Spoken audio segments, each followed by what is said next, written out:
Bonjour, vous écoutez Pause Report, le podcast qui décrypte et analyse l'actualité de la voile de compétition. Pause Report est produit par Sailors, le média des passionnés et des professionnels de la voile de compétition. Sailors, ce sont 2 newsletters hebdomadaires en français et en anglais, des podcasts, un studio de production de contenu, une conférence annuelle sur la voile de compétition Sailors Connect, ainsi qu'un festival du film, le Sailors Film Festival, que vous pouvez retrouver sur sailors.com. Je suis Pierre-Yves Lautroux et je vous souhaite la bienvenue dans Pause Report. Bienvenue au Sable d'Olonne depuis l'hôtel Vertime qui nous accueille pour ce nouveau numéro spécial de Pause Report en partenariat avec la classe IMOCA.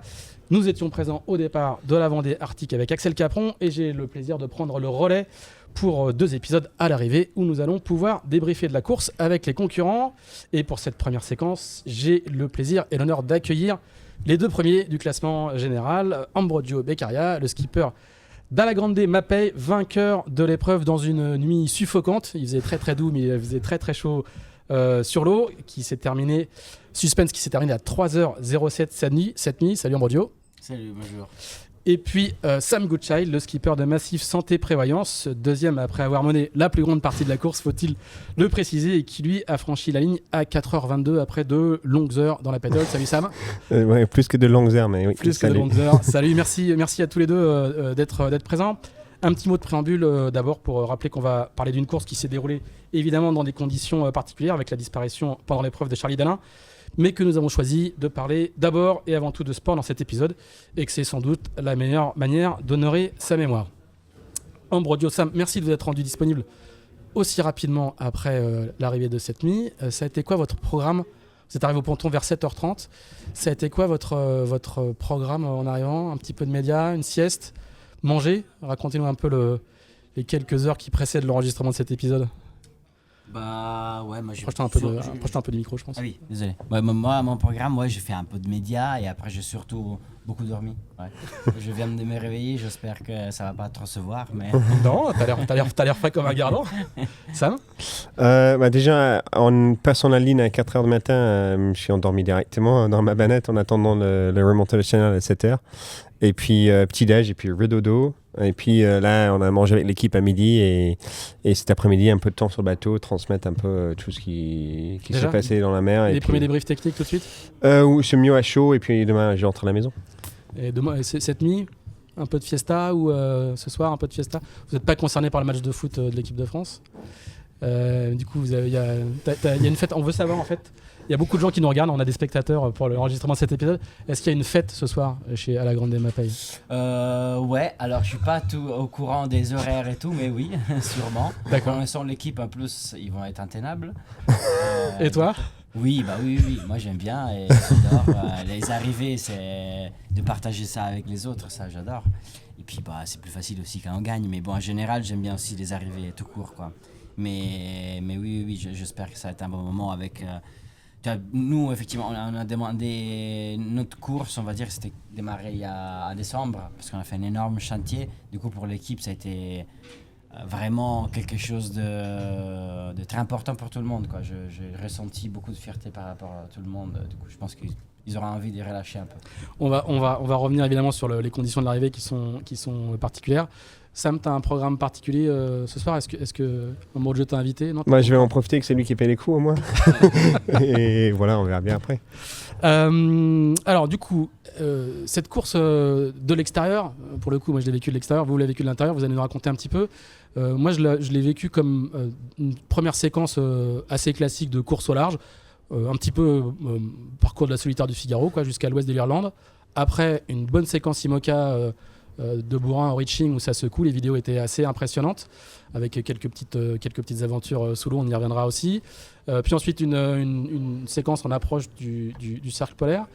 Est-ce que je me trompe quand je la raconte comme ça, ou est-ce que vous pouvez vous nous la raconter depuis votre point de vue ? Oui, je pense que globalement c'est ça. Après, je pense qu'il ne se voit pas de la carte, c'est l'intensité de la course. Par soit l'état de la mer, soit par beaucoup de board reaching avec le vent très instable. Avec ces bateaux-là, avec les foils, ça veut dire qu'il faut rester sur le bateau. Il faut rester sur les écoutes et les réglages. Et donc, moi, en tout cas, j'ai vécu une course qui était hyper intense, comme l'étape de Figaro, mais sur 8 jours et pas 3. Ouais. C'est ça, c'était ça. Ah, justement, ce format de 8 jours, il est un petit peu particulier. On va laisser Ambrogio raconter sa séquence à lui, mais quand même, ce format de 8 jours, c'est plus court qu'une transat, c'est plus long qu'une solitaire. Vous avez trouvé ça comment, ce format de 8 jours, justement? Et il faut quand même, enfin, on peut y aller à fond, mais en même temps, il faut quand même arriver à se reposer. Ouais, bah moi j'ai adoré le format, la longueur et tout, c'est un format que peut-être le format que je préfère. Je suis pas forcément un très bon sprinter, j'ai l'impression. Mais non, j'ai adoré parce que il fallait effectivement trouver quand même un rythme là-dedans. Et moi, ça a été quelque chose ça s'est construit un peu pendant la course, mon rythme. C'est pas quelque chose que j'ai eu dès le départ. C'était quand même aussi le moment où c'était la première fois pour moi où je me confrontais aux autres avec les gros changements qu'on a fait au bateau. Et de me rendre compte que quand même on avait beaucoup de près des reaching pour monter et que j'allais carrément moins vite que les autres, c'était un peu dur. Et du coup j'ai eu beaucoup on va dire de choses compliquées à gérer les premiers 2 jours. Entre autres, un gros manque de performance parce que du coup le bateau il est encore moins puissant qu'avant. Et j'étais carrément en galère des chiffres, quoi. Il me manquait souvent 2-3 nœuds, quoi, voire pire. Et puis, j'ai eu pas mal des soucis techniques, quoi. J'ai eu un blackout. Ça, franchement, sur un bateau comme ça fait peur. J'ai eu un tableau électrique qui s'est arraché dans une vague, il est tombé, il a éteint le bateau. Du coup, déjà, je trouvais ça, le recingle est tout réallumé. Déjà, mon petit cœur, là, il a pris un petit coup. Et ça, c'était, je pense 30 heures après le départ. Après, j'ai eu quand même le pilote qui a commencé à déconner. Quand on commençait à avoir de l'eau sur le pont, il a fait 2 virements. Ouais, j'ai vraiment perdu beaucoup de confiance. Je me suis dit, en fait, il faut que je m'arrête, quoi. Il faut que je m'arrête, je peux pas monter au nord, là. T'imagines, dans les tempêtes du nord, avec un bateau qui s'éteint, ça va pas le faire, quoi. J'ai trop peur. Du coup, j'ai vraiment beaucoup perdu de confiance. Puis la phase où j'ai dû plonger pour enlever le truc. Alors ça, du coup... Mais ça, presque, ça m'a redonné... Un petit bain revigorant, quoi. Ouais. Plonger dans l'eau froide et... Mais franchement, oui. Parce que je me suis dit, allez, là, j'ai passé tellement des emmerdes en 2 jours, le reste, ça va être facile. ça il se marre bien, en écoutant ton récit de l'intérieur. Non, mais que du coup, effectivement, je reviens, du coup, c'est ce qu'il a dit Sam sur l'intensité de la course. Et comme ça, je raconte un petit truc aussi par rapport à Charlie, que moi je ne connaissais pas du tout. C'est que je l'ai connu seulement à travers son film qu'il a fait il y a quelques mois, qu'ils avaient présenté. Ouais, c'est lors du festival. Qui était venu à Lorient le présenter. Et il avait raconté un peu sa façon de trouver. De comment il a dû se réinventer un peu par rapport à sa maladie, de comment il vivait les courses. Et qu'il se mettait, qu'on va dire qu'il se mettait en économie d'énergie, et il allait à 90%. Et là, moi, je n'y pensais pas du tout, mais je me suis rendu compte à l'arrivée qu'en fait, moi, j'ai fait un course carrément comme ça. Ouais, j'étais carrément plus en économie parce que j'étais impressionné par tout le reste. Et le bateau, ça m'impressionnait, la météo, quand on a le parcours, que ça m'impressionnait. Toi, quand j'ai fait le choix de passer à l'ouest de l'Irlande, c'est même un choix même à 50%, ça, même pas à 90%. Le routage, ils nous donnaient... je sais pas, des fois, le pire des scénarios, je prenais 100 000 par rapport à Elodie, quoi. Après, ça c'est un peu mieux, on s'est un peu mieux sorti, mais... On va revenir sur cette phase-là. Du coup, Sam, quand t'entends, alors toi, t'es déjà un vieux routier, t'as un Vendée Globe dans les pattes, donc tout ce que découvre Ambrogio, toi, tu l'as découvert avant, mais est-ce que t'as eu une course de l'extérieur qui a semblé aussi sûr et t'es parti devant, c'est drôle parce que la KCUT, je l'ai sorti il y a 3 jours en redescendant par les Landes, mais pour quelque chose qui n'était pas du tout lié à la performance. Donc c'est sûr que de cette manière-là, on a vécu les courses pas du tout de la même manière. Moi, j'ai la matos, donc la KCUT qui était devant, et je vais aller le chercher quand on arrive au nord pour faire le pourtant. Et voilà, donc on a vécu vraiment pas du tout la même course, et voilà, c'est assez drôle d'entendre en faisant à peu près le même chemin qu'on ne vive pas des mêmes choses. Après, c'est sûr que moi, j'arrive sur un bateau qu'on a quasiment rien modifié sur la 2e année, qui était déjà bien avant. Bien abouti, et en Bogie, c'est pas tout à fait le même démarrage de projet, mais c'est intéressant. Du coup, comment s'est traduit l'intensité ? Parce que t'es parti quand même assez vite devant, assez loin. L'intensité, c'est toi qui la mettais pour je pense que l'intensité c'est les conditions qu'il y avait l'intensité des bougies, a priori, c'était des bateaux, et l'intensité de moi, c'était la performance, et le résultat, c'est que j'avais de l'avance. Parce que le bateau, il va vite dans ces conditions-là, c'était de bonnes conditions, mais surtout quand tu arrêtes le nerf pour plonger, les autres avancent, donc tu perds des milles. Et bon, là, ça se transforme concrètement, ça se transforme en milles en fin de compte, et c'est une des raisons que j'ai eu autant d'avance en arrivant au nord, on va dire. Et une petite question, je ne sais pas si tu as déjà navigué dans ces eaux-là, mais ce qui est très frappant quand on regarde la carto, c'est qu'on va dans des zones où on n'a pas du tout l'habitude, nous suiveurs, de regarder la carto en disant mais c'est quoi ces îles? Ah, c'est les Féroé, je suis jamais allé. Je crois même que Francesca est passée à travers les îles Féroé. Voilà. Le choix de l'année, ça. mais bon, il fallait quand même aller se promener là-dedans. Je voudrais que vous nous racontiez un petit peu comment ça s'est traduit en termes de paysage. Vous avez longé les côtes de l'Irlande, on voyait l'Écosse. C'est quand même même en termes d'univers cartographique, c'est très différent de ce que vous avez pu faire d'habitude. Comment toi tu l'as vécu?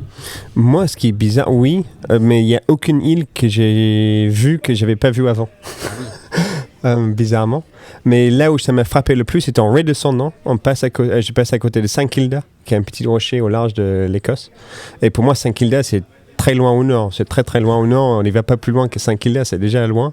Et c'était au bout de 2 jours de faire du sud. Attends, donc ça fait quand même qu'on est allé loin pour qu'au bout de 2 jours de faire du sud en IMOCA, on arrive à Saint-Kilda. Ça veut dire qu'on était quand même bien loin.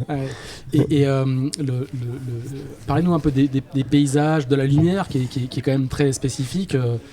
Je crois qu'Elodie racontait qu'elle tirait les rideaux de sa studette pour pouvoir dormir malgré le jour. Ça donnait quoi comme ambiance, ces eaux-là qu'on connaît pas très bien? C'est vrai qu'il y a une lumière assez particulière. En fait, à un moment, quand on commence à faire du nord, effectivement, après qu'on a passé les Shetland, et même après les Shetland, on continue longtemps à faire du nord, on passe les Féroé, on continue à faire du nord. À un moment, tu as l'impression qu'on va vers le bout du monde. Et il y a le climat qui change, effectivement, dans le sens que, à part le froid, mais surtout la lumière. En fait, tu n'arrives plus à... Enfin, en tout cas, je ne sais pas si c'était lié à quelque chose... je ne sais pas si c'est comme ça tout le temps, mais j'ai l'impression. Mais en tout cas, on ne reconnaît plus le ciel avec la mer, par exemple. On ne reconnaît plus le jour avec la nuit. Tu as vraiment tout perdu, quoi. Déjà c'est la base, l'horizon, le nuit, le jour, enfin... Et du coup, cette perte des repères, c'était assez... Mais un peu comme... moi, je me sentais un peu comme dans un rêve. En fait, j'avais un peu peur que c'était le début des hallucinations. Mais en vrai, ça allait parce que j'étais pas si fatigué. Mais j'avais quand même énormément de fatigue et de stress de toute la course. Mais du coup, j'avais un peu de mal à gérer ça, à gérer les phases de sommeil. J'avais l'impression que c'était moins reposant, quoi. Tu vois, quand je fais mon sieste, mais ça je l'ai tout le temps, quand je fais une sieste la nuit, j'ai l'impression que ça me repose plus qu'une sieste la journée, quoi. Et du coup, une fois qu'on est sorti de ça, tu vois, par exemple, à un moment, moi j'ai eu un petit aperçu de l'Islande. Entre les nuages, là, c'était un cadeau magnifique, ça. J'ai vu des montagnes enneigées. Et ça, ces moments-là, ça m'a fait du bien, quoi. Je me suis dit, ah ouais, ok, je suis pas... Il y a encore des choses que je sais reconnaître. Il n'y a pas juste cette espèce de brume qui enveloppe tout, quoi. Et t'imagines, ceux qui ont fait les concurrents de la Vendée Arctique précédente, je crois, qui sont allés au mouillage près de l'Islande, dans ces paysages vraiment incroyable. Sam, tu as été un petit peu déstabilisé aussi par cette absence de repères classiques Ouais, c'est sûr. Les nuits où il fait jamais nuit, c'est sûr que c'est les couchers de soleil, et puis en fait, c'est toujours les couchers de soleil, et puis en fait, ça se lève, c'est un peu bizarre, c'est cette pénombre qui dure plusieurs heures, et puis ça se relève. Et nous, quand on est le plupart du temps qu'on était au nord, on avait quand même beaucoup de brume et de nuages, donc on voyait pas le soleil qui s'est couché et puis remonté, qui est un peu dommage, j'aurais bien aimé voir ça, mais voilà, ça faisait que c'était un peu la même lumière toute la journée, tout le temps. Un peu plus fort à midi, un peu moins fort à minuit, mais c'était pas si loin que ça, et tu allumes pas le feu de nav, c'était mon frontal, je l'ai pas vu de la nuit, j'ai pas chargé une fois de la course parce qu'il a pas servi. Voilà, c'est ces petits détails-là. Et puis l'autre chose qui m'a marqué aussi, c'est que tu retrouves un peu l'humidité de mer du Sud. Là, dans la mer du Sud, tu as la condensation sur les murs, tout est humide, des bateaux humides partout. Sur ces bateaux-là où le moteur n'est pas dans le cellule de vie aussi, fait que le cellule de vie il est humide tout le temps. Ça m'a rappelé beaucoup de mer du Sud et me retrouver là-bas avec juste cette humidité permanente partout, tout le temps, surtout si c'est pas dans un sac étanche, c'est mouillé. C'est pourri. Ouais. Et comment vous avez calé le sommeil, puisque la nuit est quand même un repère très important, et même en course, on dort un peu plus la nuit que le jour, quoi. Comment vous êtes calé? Vous aviez des repères, vous avez vos montres qui sonnaient, vous aviez des réveils spécifiques, vous aviez un planning, vous aviez anticipé ça et un planning particulier pour le sommeil? Moi non, en tout cas j'avais pas trop préparé ça, et comme d'hab, dans le sens que dès qu'il y a un bord un peu facile, enfin c'est difficile aussi à anticiper exactement sur quel tronçon tu vas dormir, parce que petit à petit la mer change, le vent change, ces bateaux ça devient hyper exigeant en termes de réglage, comme disait Sam, pour essayer de rester performant.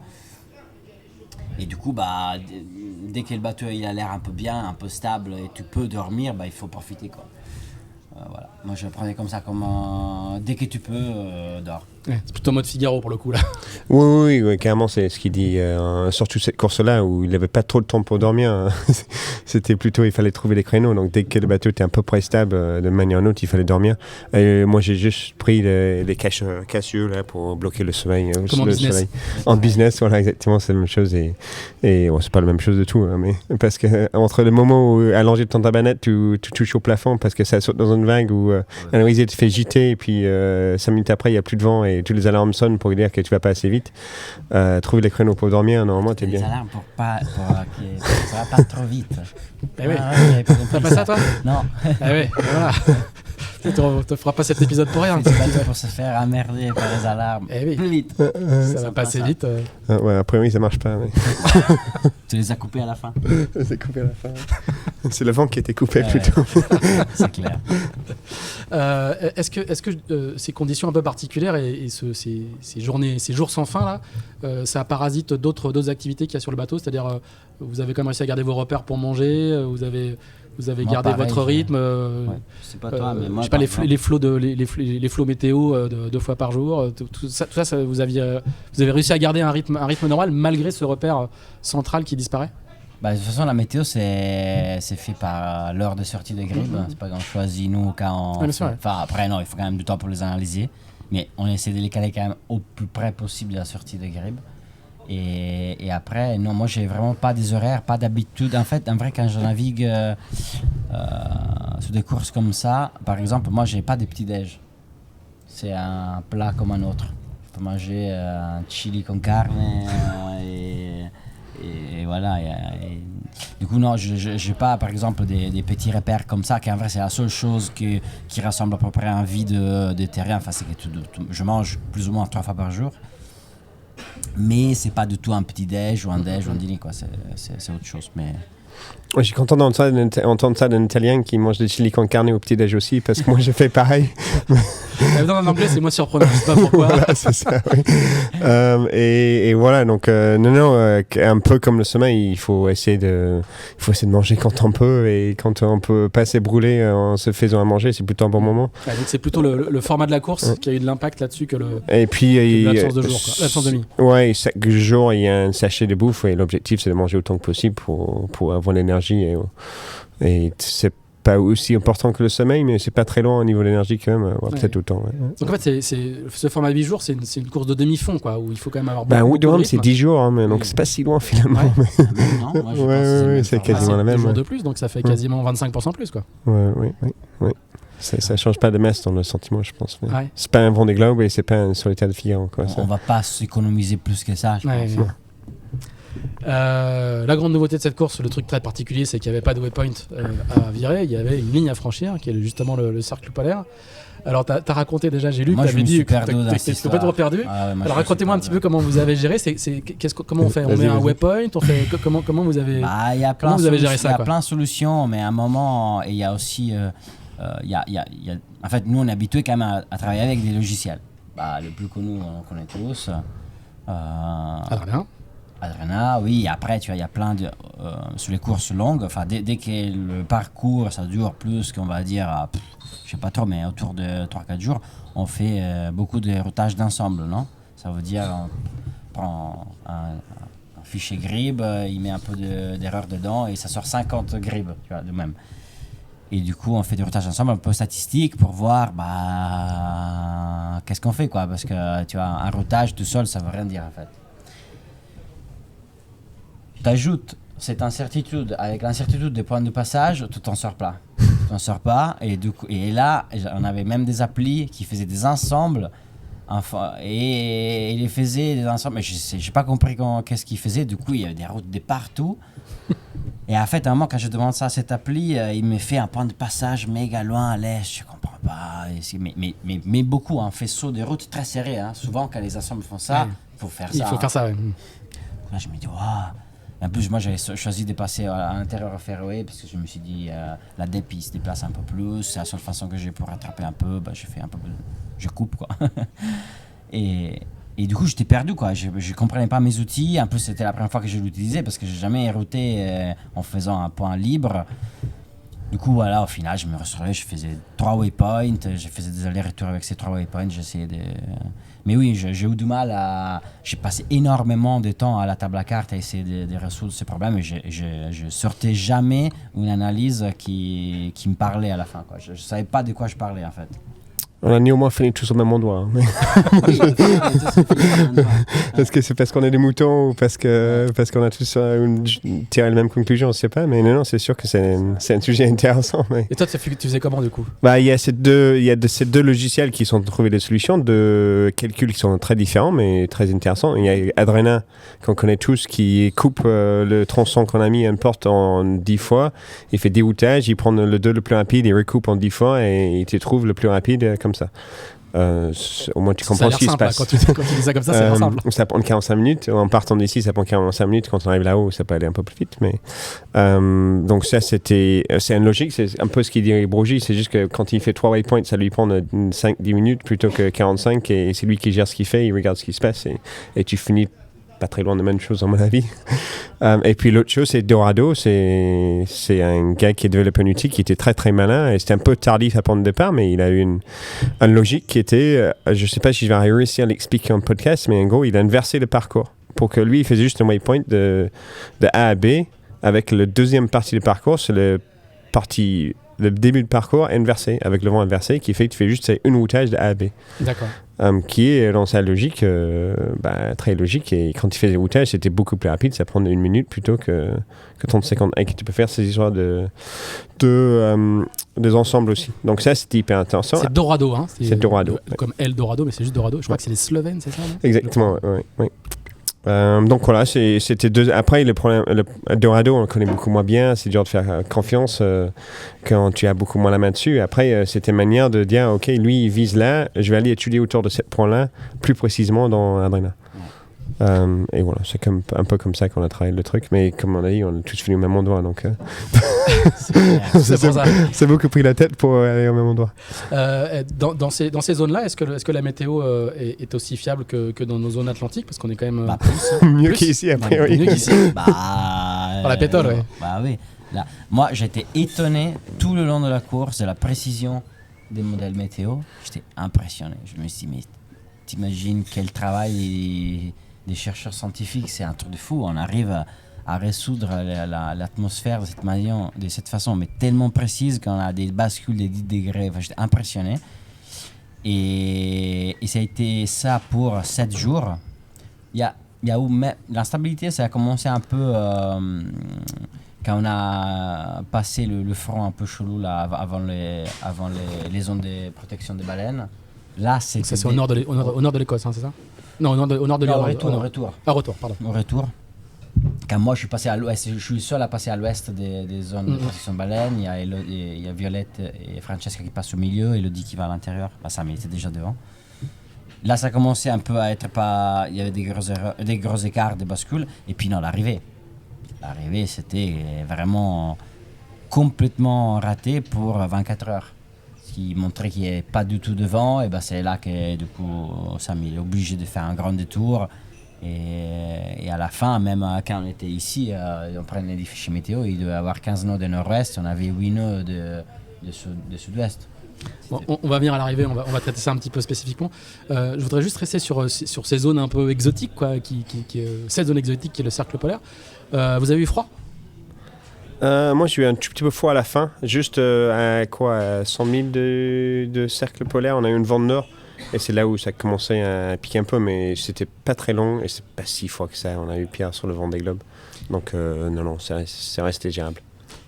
Moi, j'ai eu un peu froid. Après, mon bateau, il est un peu moins... Cosy. Ouais, je sais pas, mais surtout l'espace des vies, il a un grand porte avec le cockpit, et le cockpit est quand même un peu ouvert. Du coup, j'avais quand même un peu d'un brin qui rentrait. J'ai dors en plus là, vraiment dans l'entrée. Du coup, ouais, j'ai quand même eu un peu froid. Mais j'ai eu peur surtout, parce que quand ça a commencé le froid, là, je me suis gelé. Je me suis dit, ouais, ça va pas le faire, 2 jours comme ça, je vais pas y arriver. Et en fait, bon, après, j'ai allumé un peu le moteur, j'ai chauffé la cabine, et puis ça allait. Et on dit souvent que l'hiver, que le vent de l'hiver ou le vent du sud, il est différent du vent de nos zones tempérées. Vous l'avez ressenti aussi là-haut Alors moi, ça m'intrigue beaucoup, Voilà. parce que j'ai jamais compris comment c'est possible. Bah, ça m'avait l'air de marcher de la tête. Donc, pour moi, l'air était plus dense. Oui, Pour moi, mais ça explique pas la différence en pourcentage des densités de l'air, des températures et humidité. Ça explique pas la sensation que nous on ressent à bord. Enfin, en Bretagne, en tout cas, 20 nœuds de nord-est, c'est 25 nœuds d'été, quoi. C'est beaucoup plus fort. Mais il y a 5 nœuds d'énergie dans le vent, c'est beaucoup en énergie. Alors que ça explique pas, c'est pas juste l'humidité et la température, c'est 1%. Moi, je n'arrive pas à comprendre ça. Et je l'ai demandé à un météorologue, il m'a dit, ouais, je sais pas. Je sais Mais qu'il vous faut l'avez prendre le ressenti, riz plus tôt et des voiles plus petites plus tôt, mais c'est ça. je vais pas chercher on redit plus tôt, autant quoi, que moi en beau géo. plus on monte, plus on redit vite, quoi. Ah, alors ça, je sais pas. Non, par contre, j'ai pas eu beaucoup cette sensation. De quoi? Bah, du fait que du coup, le vent, même s'il y avait 20 nœuds, on avait l'impression qu'il y avait 25. Non, j'ai pas eu cette sensation. Moi, j'ai eu un peu de dire que là, je pourrais être un I ou J3 avant sur les chiffres que j'aurais besoin chez nous, et encore plus quand tu arrives dans notre alizé sur les transats. Alors, la redescente, du coup, on va continuer notre chronologie. Hein. La redescente, elle se fait avec cet obstacle particulier, enfin ce choix stratégique qui est passé dans le canal du Nord et entre le Royaume-Uni et l'Irlande, et l'île d'Irlande, ou de passer à l'extérieur. Vous faites 2 choix différents. Est-ce que vous pouvez nous expliquer un petit peu les choix? Alors, de ce qu'on comprend, c'est que les routages étaient assez clairs. Donc toi, Sam, c'est un choix rationnel, logique, évident, de passer entre les deux. Et toi, Ambrogio, c'est un choix de quoi? De contre-attaque ou de sécurité? On va commencer par ça. Moi, déjà en entre-dedans, je dis bien, en fait, j'aurais bien envie qu'ils mettent l'Irlande à bâbord en descendant, parce que c'est pas une bonne idée d'aller naviguer là-dedans en solitaire en IMOCA. Mais, parce qu'il y a du trafic, il y a des plateformes. c'est étroite. Il y a des zones d'exclusion, on a vu avec Elodie, qui ne sont pas marquées comme zones d'exclusion, mais qui sont des zones d'exclusion, mais ça complique la tâche pour pas grand-chose, pour prendre le risque, et on se trouve avec quelqu'un qui s'endort et qui finit sur la plage. C'est pas très bien pour personne. Voilà. Ça, c'est mon avis perso, c'est que ça n'a pas d'intérêt d'aller là-dedans. Par contre, moi, je suis le premier arrivé avec un 100 000 d'avance, et si je m'engage pas là-dedans et derrière, il y en a 3 personnes qui y vont et je finis 100 000 derrière, je vais m'en vouloir. Donc, j'ai pas trop de choix que d'y aller. Et le routage était clair pour toi? Ah oui, ben, comme il disait en Beaujeu, comme tout le monde a dit, il y a certains routages qui perdaient pas trop et les autres perdaient beaucoup. C'était jour et nuit. Enfin, mais... ça n'arrive jamais dans une option que tu peux gagner ou perdre autant. Il faut vraiment qu'il y ait un obstacle pour créer autant de possibilités, quoi. En gros, nous, on fonçait dans l'anticyclone et on repartait au près. Si tu veux, c'est compréhensible. Tu peux aussi pas faire de routage. Hein. Tu regardes le truc, tu vas tout droit dans la boule et après tu repars au près. Les autres, ils prennent l'anticyclone beaucoup plus tard et font tout reaching. Bah ouais, forcément, tu risques de perdre énormément. Moi, j'ai traversé le mer Celtique à 25 nœuds en Brogie, et ils ont fait au près avec Violette et Francky. À 15, en tirant des bords. Donc, et alors, du coup, c'est quoi qui préside à ton choix, qui te pousse à faire ce choix? Bah, moi, je pense que ce choix-là, c'est très symbolique de ma course et de comment je l'ai vécu. Parce que pour moi, ça a été aussi quelque chose de nouveau à vivre.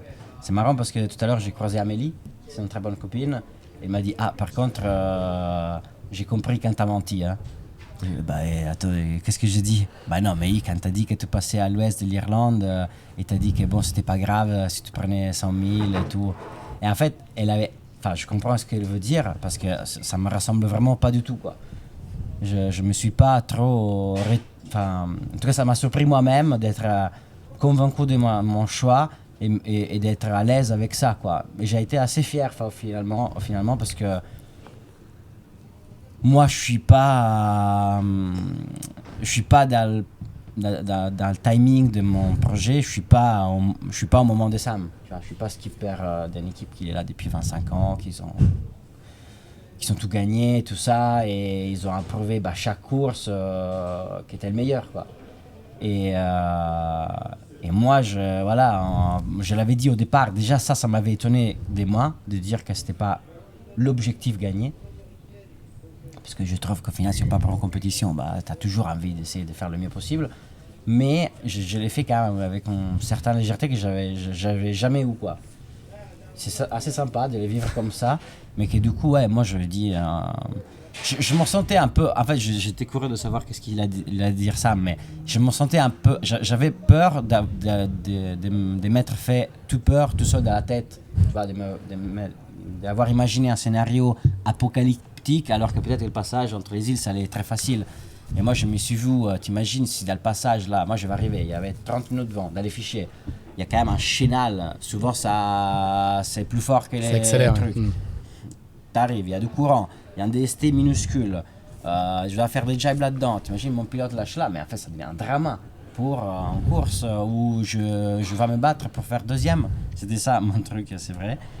Et j'ai dit, c'est vraiment pas le bon timing pour moi. Tant pis, je passe sur l'ouest. Et par contre, pour mon positionnement, pour à quel point j'ai décidé ça, que je le fais assez tôt, et ça a été ma force.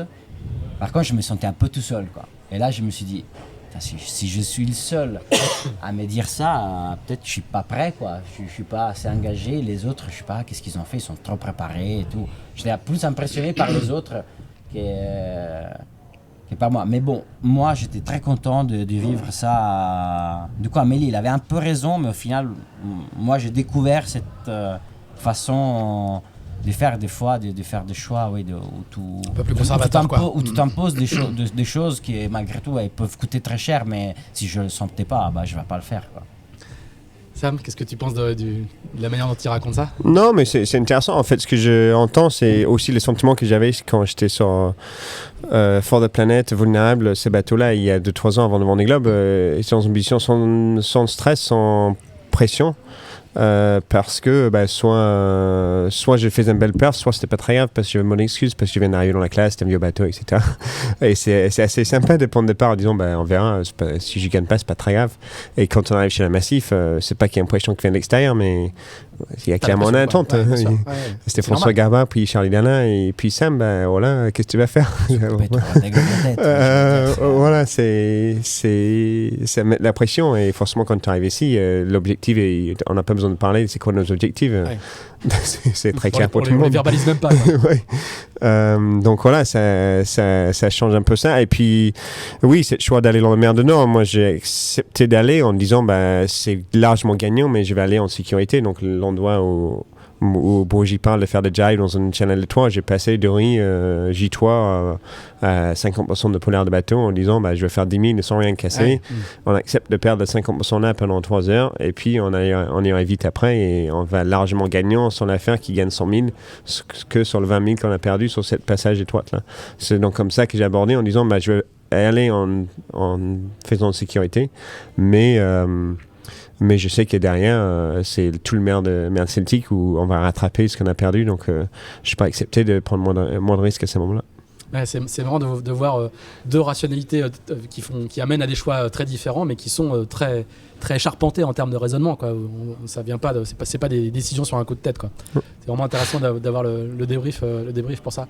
Comment ça se passe justement la descente d'abord dans le canal du Nord, puis ensuite le canal Saint-Georges et enfin la mer Celtique.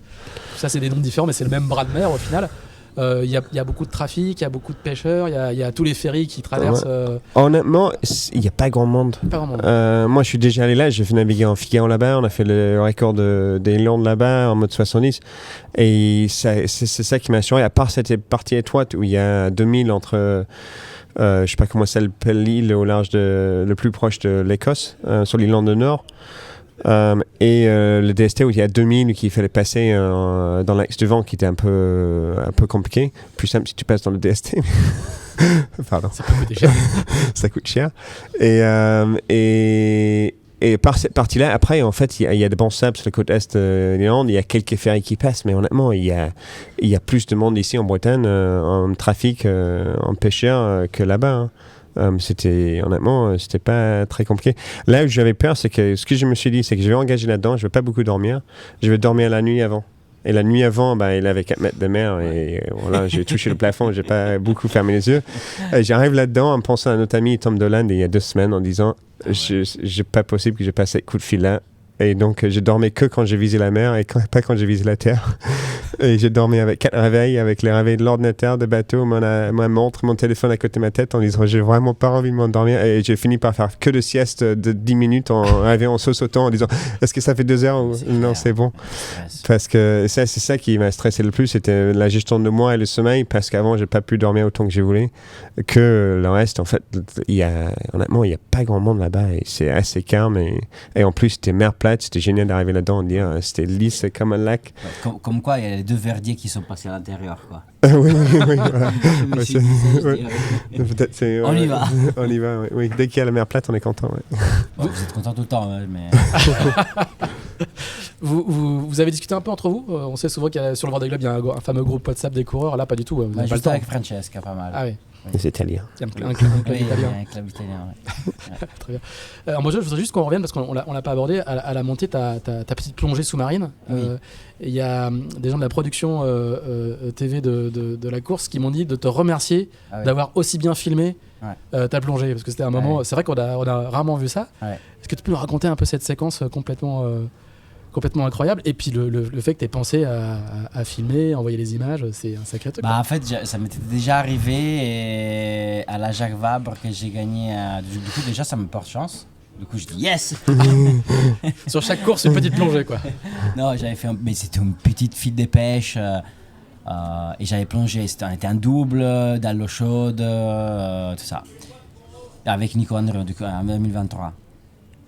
Et j'avais compris que par contre les médias ils avaient adoré ça. Et là quand j'ai vu le gros truc, je dis là on va faire le buzz. Là, t'as mis les projecteurs comme ici là. Là on va faire le buzz. Non mais en fait j'ai une caméra que je n'utilise jamais, c'est un GoPro de tête. Alors je n'utilise jamais le truc, mais jamais. Là je dis bon allez parfait c'est le moment quoi. Et en plus pas du tout parce que le truc du coup pendant que j'étais en train en fait à la fin de la plongée je l'ai perdu, du coup je l'ai attrapé, du coup je l'ai recommandé, je dis non mais quand même pour la caméra lâche la caméra.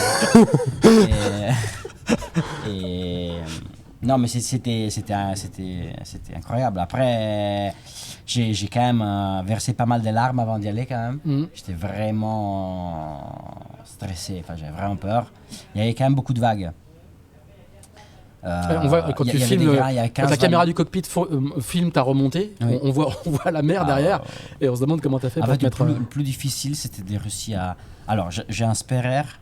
C'est la petite bouteille, petite bouteille d'oxygène. Ouais. En fait, au début de l'année, c'était en février, je fais un stage Sekou Imoca où on parle beaucoup de tous les retournés, comment on dit, les retours d'expérience. Les tours d'expérience des autres skippers sur pas mal de soucis, sur pourquoi on a certains matos à bord, parce que c'est pas que tout le temps on utilise tout le matos Sekou, sinon on ferait pas de bateau.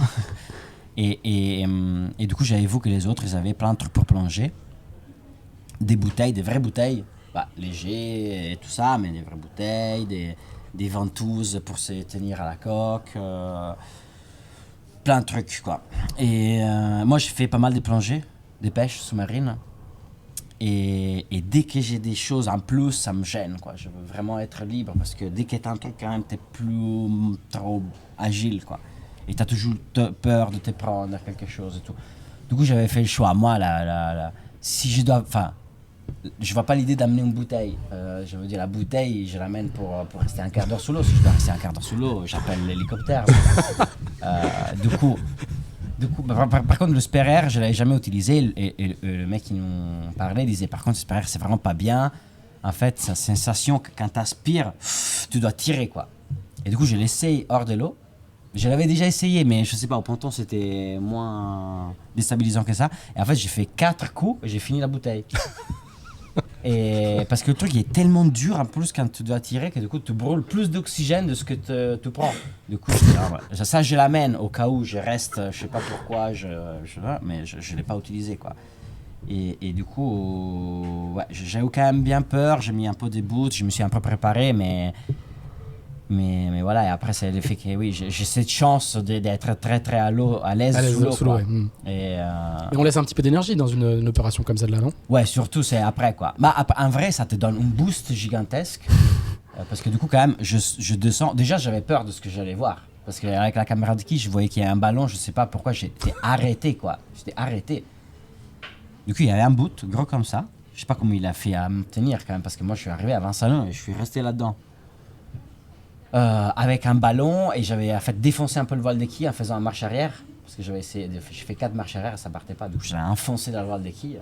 Du coup, couper le boot, c'était facile, mais par contre, ça fait peur. Parce que du coup, j'ai coupé et là, le bateau est parti quoi. Et c'est là que je me suis fait arracher, je me suis fait mal à la tibia, je suis resté. Enfin, c'était quand même assez. Je finis dans les safrans, enfin c'était quand même un bon bordel. Et c'était vraiment effrayant. Mais du coup, la partie compliquée, c'était reprendre la respiration. C'est pour reprendre le souffle, il faut se calmer. Mais là, avec 3 mètres de vagues, tu restes accroché à la trigger, tu te fais balancer. Du coup, à chaque fois, je sortais, je reprenais la respiration, et puis j'ai retourné parce que du coup, j'ai coupé le bateau, c'était facile, enfin de le libérer. Après, il restait un gros ballon avec un bout enfoncé de la quille dedans. Et c'est là que j'ai mis au moins 4 plongeons pour essayer de faire partir le truc. Ah ouais. Sport. Sam, t'as compris, un petit bain froid, ça booste. Ouais, repartir.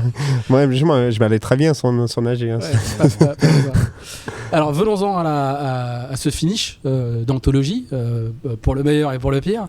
Est-ce que vous pouvez nous raconter un petit peu comment ça s'est passé? Sam, tu t'attendais à ce que ça soit aussi pourri que ça, les conditions? C'était annoncé plus ou moins comme ça. Après, on a toujours le petit espoir que les prévis ne sont pas tout à fait juste à ces moments-là et ça va passer ou tout le monde va se mettre un queue leu et puis ça finit comme ça. Et malheureusement, les conditions, les prévis n'étaient pas bons, mais pas dans le bon sens. Et voilà. Donc, non, je l'attendais un petit peu. Après, qu'est-ce que tu veux faire? C'est la course au large, c'est comme ça.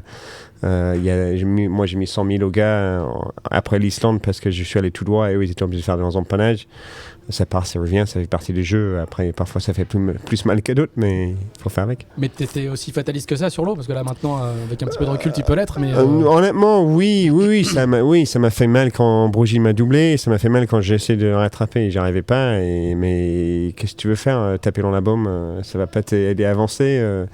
Et tu peux juste faire le mieux que possible. Et oui, c'est frustrant, mais on a fait une belle course jusque-là et je suis fier de ce que j'ai fait. J'aurais bien aimé arriver en tête au Sable d'Olonne, encore plus avec nos histoires de Charlie qui sont arrivés en pleine course. Ça aurait été un très bel symbole et je suis dégoûté et déçu que j'ai pas réussi à le faire. Mais voilà, c'est le sport et si c'était aussi facile, ça serait beaucoup moins drôle aussi. Le flegme britannique. Voilà, le flegme britannique. Le flegme. Voilà, c'est impressionnant. Un peu moins d'émotion que les Italiens, quoi. Ambrogio, toi, comment t'as vécu ce comeback? Alors nous sur la carto, c'était lunaire. Moi, j'ai même à un moment, je me suis dit, mais il y a la petite Violette qui va mettre les deux gars d'accord. Ouais. Quand on la voyait revenir, qui était à 17-18 nœuds et vous étiez déjà plus qu'à 8-9, c'était assez impressionnant. Ouais. Toi, t'as compris quand qu'il y avait un coup à jouer. Alors, ce matin, t'as raconté ça très très bien. Tu dis non, mais moi j'en revenais pas. Moi j'ai pas fait exprès. Non, mais effectivement. T'aurais pu nous raconter une autre histoire. Oui, j'avais tout anticipé, tout, mais pas du tout. Ça s'était tombé dessus, quoi. Je veux dire, oui, il faut pas quand même prendre tout le monde pour comme ça. Non, déjà, en fait, avant de venir ici, je savais pas que c'était avec Sam, le post report. Et du coup, je me suis dit, je vais quand même lui envoyer un message. Parce que, quand même, il a plus de 200 000 d'avantages. Effectivement, oui, il a effectivement la grande flemme. Mais c'est quand même, effectivement, dur, j'imagine, à vivre ça sur l'eau. Et c'était, ce que je voulais dire, c'est qu'effectivement, j'ai quand même une réussite de l'espace. J'ai vu des réussites de la course au large, il y en a un paquet à chaque fois parce que c'est un sport que c'est pour ça aussi que c'est sympa. Il y a des énormes chamboulements des fois et tout ça. Mais bon, là par contre j'ai vécu un truc effectivement assez exceptionnel. Après voilà, c'est pour ça que je voulais lui dire ça, qu'il a fait qu'une course de fou et je sens un peu effectivement la syndrome de l'imposteur un tout petit peu.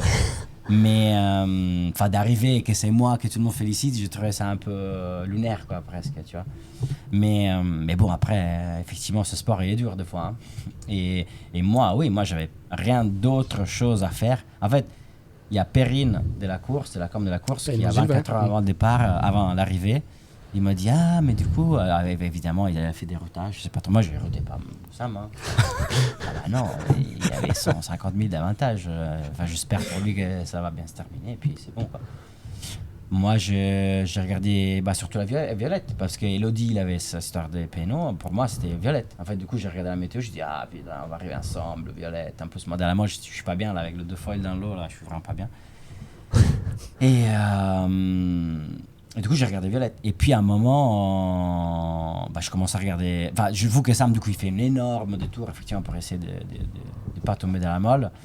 Et je dis, là, moi, il faut juste que j'essaie de couper. Et puis, en fait, j'en sais rien. Et puis je vois que Violette empanne tout de suite derrière. Je dis, voilà, je suis peinard. Elle a empanné avec moi, du coup, je regarde plus ça. Et puis, en fait, à un moment, je commence à regarder qu'en fait, Sam, il tombe plutôt dans la molle. Il démarre pas, et du coup ça me donne aussi des infos par rapport au grip sur tout ça, quoi. Et du coup je dis, en fait, ça se trouve, le vent en finale, c'est pas vrai que... oui, je comprends l'idée d'être plus au sud, mais il y a effectivement une porte qui s'ouvre au nord aussi. Et parce qu'à un moment, en fait, vous avez tous les deux beaucoup de droite, quoi. On vous voit faire route au sud-est. On a fait tout et on sur voit cadre. Violette continue. On a fait tout sur cadre. Et on voit Violette qui continue plein est, pardon. Et vous, on voit que vous faites du sud-est, quoi. Donc il y a vraiment une différence d'angle qui est très frappante là, en début de soirée. C'est très très frappant. Ouais, ça aurait été intéressant de voir encore si quelqu'un appelait beaucoup plus tôt, hein, parce que on a fait quand même tous notre cadre de l'espace. Et du coup, c'est des 1000 que tu jettes. Mais après, bien sûr, si c'est pour ralentir des 15 nœuds, on comprend pourquoi on fait ça. Mais là, à l'occurrence, je disais tout à l'heure par rapport au grip, c'est le seul moment de la course où c'est là que Sam, il n'a vraiment pas beaucoup de chance. C'est le seul moment de la course où les grips sont complètement à côté de la plaque. Je ne sais pas si c'est la grande chaleur ou... Après, quand on regarde un fichier, on comprend que là, le fichier ne va pas être terrible. Parce qu'ils ne sont pas tous d'accord, parce que les molles bleu foncé, c'est jamais comme ça, il y a toujours des petites portes à droite à gauche. Du coup, voilà, j'ai été seulement très très opportuniste, quoi. Et puis par contre, c'est après, une fois qu'on répare ensemble, j'avais quand même 1 à 2000 d'avantage. Moi, j'avais fait le choix un peu extrême de partir sans voile de portant petit temps. J'avais pas de masthead, pas de spi. Pas de jockey pole à bord. J'avais débarqué le jockey pole. Ok. Donc le jockey pole, hein, juste pour préciser, c'est ce qui sert à écarter le point d'écoute des grandes voiles de portant. C'est une sorte de tangon, mais qui est plutôt à l'arrière du bateau. Ouais, pour faire des voiles qui sont bordure plus longue que la distance de bout dehors à la tête de notre regard, pour faire le tour, envelopper le bateau dans un voile, quoi, en gros. Et là, on redémarre sud-ouest, mer plate, contre le bateau, quand même un des plus vite, on peut dire le plus vite de la flotte, au portant. Et là, moi, je passe cette voile et je dis, bon, allez, je lui fais peur, mais bon, là, il va m'éclater. Et puis, du coup, ça a été assez sympa à vivre. En tout cas, j'étais méga stressé, bien sûr, mais c'était sympa parce que, du coup, on avait un écart d'angle monstrueux, des vitesses monstrueuses. Et du coup, tu dois réinventer un peu la façon qu'on dit de couvrir, non? Si t'es en tête de 2000, il manque 70 000. Il faut couvrir, il faut matcher et tout. Moi, je ne pouvais pas. Je faisais 15 degrés plus haut que lui. Du coup, je me suis retrouvé à empanner plus tôt que lui en disant j'ai peur. Tu vois, j'ai vraiment assumé tous les choix comme ça parce que tu ne peux pas couvrir. Si je fais ce que fait lui, moi, de toute façon, je ne vais pas couvrir. Je fais 15 degrés plus haut. Et puis, il y a un petit moment où le vent il a monté jusqu'à 13 à 14 nœuds qui m'a sauvé, quoi. Mais bon, ça a été intéressant parce que moi, je pensais pas m'en sortir comme ça. Donc du coup, toi, tu étais sous quel config de voile? Moi, j'avais quad. D'accord. C'est quad. Il faut t'expliquer un peu ce que c'est que la quad. Quad, ça vient des quadrangulaires. C'est parce que... Ça reste un triangle, hein, mais... Ça reste un triangle, mais... C'est une voile d'avant, hein, un peu. C'est une voile d'avant de portant. On va dire que son range optimum, c'est 15-20 nœuds sur le papier. Et là, on l'a utilisé dans 6... Après, le 6, il est pas mal, mais dans 6-14... 6-13, mais bon, le 13 il n'a pas duré très longtemps, quoi. Mais par contre, là, le bateau léger, avec les foils très profonds, c'est là que ça a été impressionnant. C'est à quel point il arrive à faire partir la boucle, quoi. devant un parent, quoi. Il démarre et des fois tu vois la Vincent alors qu'il y a 12 nœuds, quoi. Et Sam, toi, tu avais quel config dans cette séquence-là, dans la nuit de la nuit dernière? Moi, j'avais un SPI à bord, donc comme disait Roger, quand c'est parti, c'était le vol de temps. Mais le problème avec le SPI, que j'ai un rappel assez dur hier, c'est que c'est pas un voile très polyvalent. C'est un voile où, quand c'est dans son range, c'est génial, tu vas très très vite. Par contre, quand le vent monte, le gars avec le quad, il est vite à 20 nœuds et toi, t'es plafonné.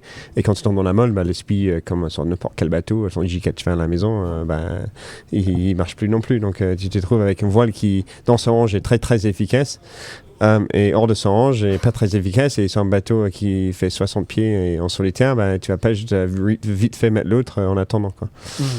Donc voilà, c'est un parti là qui m'a pas aidé, on va dire, dans cette séquence là. Merci pour ce décryptage de l'arrivée. Nous, derrière la Carto, c'était assez incroyable à vivre.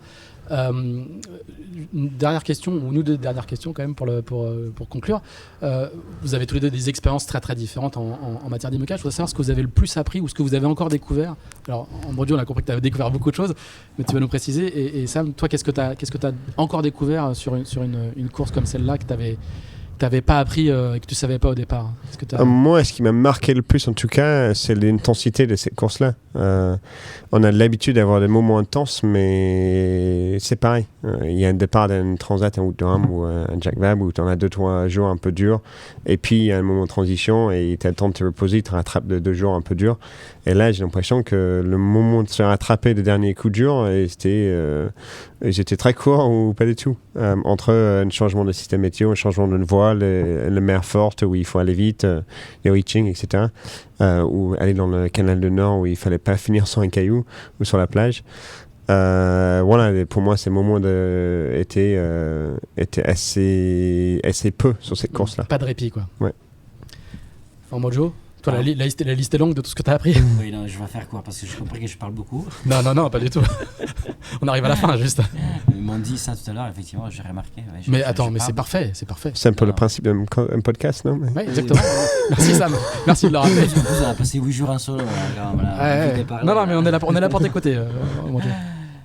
Non, mais les choses qui plus je répare comme ça comme bagage, c'est ça qui est... Sam il dit que la casse à outils a sorti, je pense, pour recoller une petite padaille qui tenait son ciré. On a cassé un winch pour le coup, mais ouais, mais oui. mais il sert à pas grand chose de casser un outil. T'as cassé un winch quand même. Ouais, avec 3. Oui. Ah oui, joli ça. Ouais, parce que, ok. Il est rassuré. Mais la casse à outils, ça n'a pas grand chose avec le winch cassé et défissuré. Tu m'as foutu à l'équipe en disant il faut peut-être trouver une nouvelle pour la semaine prochaine.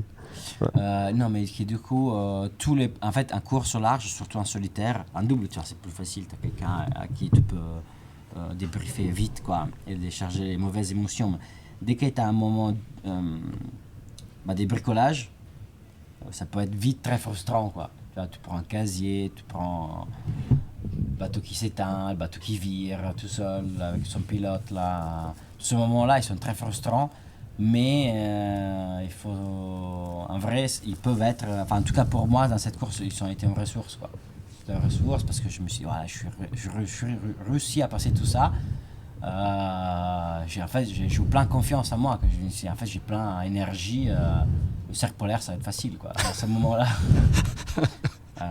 Après la plongée que tu nous as racontée. Et dernière question, mon Dieu, est-ce que le fait de partir des sables, faire le chenal, à l'aller, au retour, est-ce que pour toi c'était une répétition, le même ponton? C'était une répétition, moi, tout n'est pas du tout projeté? Là, j'ai changé d'avis, parce que moi je change beaucoup d'opinion. Très bien, c'est parfait. Et au départ, je disais non, moi, Van de Club, je pense pas, machin, pas du tout, tout. En fait, ça m'a impressionné. Impressionnant, quand même. J'avais fait des courses ici, mais rien à voir. Je sais pas toi, mais voilà, au départ, il y a plein de monde. À l'arrivée, il y a plein de monde. Je suis sorti, là, il y a des gens qui m'ont demandé des photos, des choses. Enfin, je sens vraiment que ils ont suivi la course. Ouais, c'est... On vit pas des bains full tout le temps, nous. Hein. Enfin, on est plutôt à être assez peinard et dans les villages de course. Et de temps en temps, c'est sympa de voir que tout l'engagement qu'on met dans le projet, c'est suivi, c'est vous, c'est apprécié. C'était touchant. Hein. Ça, c'est 20% de Vendée Globe, non? Toi qui t'y connais, c'est... Ah, ça peut être beaucoup plus gros. Il reste une marche. J'ai bien compris ça. Et du coup, je me suis dit, en fait, ça va être juste dingue, quoi. Ça, l'énergie du public, quoi. Ouais. Ça, c'est un truc qu'on n'a jamais. Non, mais c'est géré. incroyable. Et toi, mais- Sam, ça t'a rappelé un petit peu le Vendée Globe ou pas? Ou c'est un peu- Oui, c'est un peu le même oui, cadre, c'est mais quand même. pas la même pression, quoi. Non, mais c'est quand même symbolique. Le ponton de Vendée Globe, le village de Vendée Globe, le Chenal de Sables-d'Olonne. Tu arrives, l'organisation fait bien le show aussi pour alimenter ça, pour faire venir des gens. Donc ça fait plaisir et nous on a eu des émotions un peu différentes ce matin en remontant le Chenal, mais c'est tout aussi puissant au Sables-d'Olonne sur ce bateau-là qui a gagné le Vendée Globe il y a un an. Voilà, ça fait des émotions très très fortes. Très bien. Eh ben, un grand merci à tous les deux. Merci pour votre transparence. C'est très très sympa. Je pense qu'on a appris plein de choses. Moi, en tout cas, j'ai appris plein de choses. J'espère qu'on en refera encore une ou deux. Peut-être pas dans cet endroit-là du podium, ou peut-être, on verra. Ce sera toujours un plaisir de vous retrouver. Merci donc pour votre participation à cet épisode spécial de Pause Report depuis les Sables-d'Olonne pour les arrivées de la Vendée Arctique, en partenariat avec la classe IMOCA qui est en force derrière la caméra. Vous ne les voyez pas, mais ils sont déjà nombreux à être là. Merci aux équipes de l'hôtel Vertim qui n'ont pas fait trop de bruit pendant qu'on enregistrait, ça c'est assez sympa, et pour leur accueil, et à l'équipe de Polarize qui ne chôme pas et qui était derrière les caméras, et on se retrouve dès demain pour un nouvel épisode. Merci, salut.